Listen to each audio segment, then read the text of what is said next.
اور فرمایا فَسُرْهُنَّ إِلَيْكَ، پھر ان کو خود سے مانوس کرو۔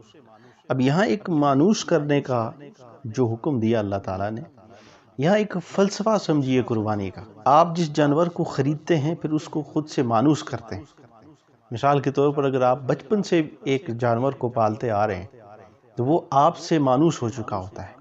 اب آپ جب اس کو بلاتے ہیں تو وہ آپ کے بلانے پر آ جاتا ہے۔ جب اس کو کوئی تکلیف ہوتی ہے تو وہ تکلیف آپ کو بھی محسوس ہوتی ہے، کیونکہ آپ کے اور اس کے درمیان جو کنیکشن ہے وہ فَسُرْهُنَّ ہے، یعنی آپ دونوں ایک دوسرے کے ساتھ مانوس ہیں۔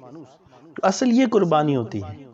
اگر جگہ کم ہے اور ہم اتنا افورڈ نہیں کر سکتے ہیں تو پھر یہ الگ بات ہے، لیکن جب ہمارے پاس جگہ ہے، جانور پال سکتے ہیں، رکھ سکتے ہیں، تو 2-4 مہینے پہلے اس کو لے آئیں، تو اس کو اچھے طریقے سے اس کی پرورش کریں، وہ آپ سے مانوس ہو اور آپ اس سے مانوس ہو۔ اب جب آپ اس کو قربانی کرنے کے لیے لے کے جائیں گے تو آپ کے دل میں ایک کشش ہوگی اس جانور کی۔ وہی کشش جو ہے وہ انس ہے، وہی مانوسیت ہے، اور وہی وہ پیاری چیز ہے جو آپ اللہ کی راہ میں دے رہے ہیں۔ جو آپ کا مانوس جانور ہے، جس کی آپ سے انس ہے اور اس کی آپ سے انس ہے، تو وہ جو محبت کا وہ رشتہ ہے، جب آپ اس کو اللہ کی راہ میں قربان کرتے ہیں، پھر اس کے قربان ہونے کے بعد آپ کو دلی سکون ہوتا ہے، اور ایک دل میں ایک کشش سی بھی رہتی ہے کہ یہ میری اس سے ایک محبت تھی۔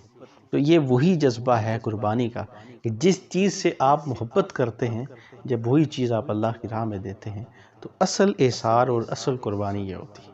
قربانی کی جو حکمتیں ہیں اور دروس ہیں، اللہ پاک ہمیں ان حکمتوں اور اس دروس کو سمجھنے کی توفیق عطا فرمائے۔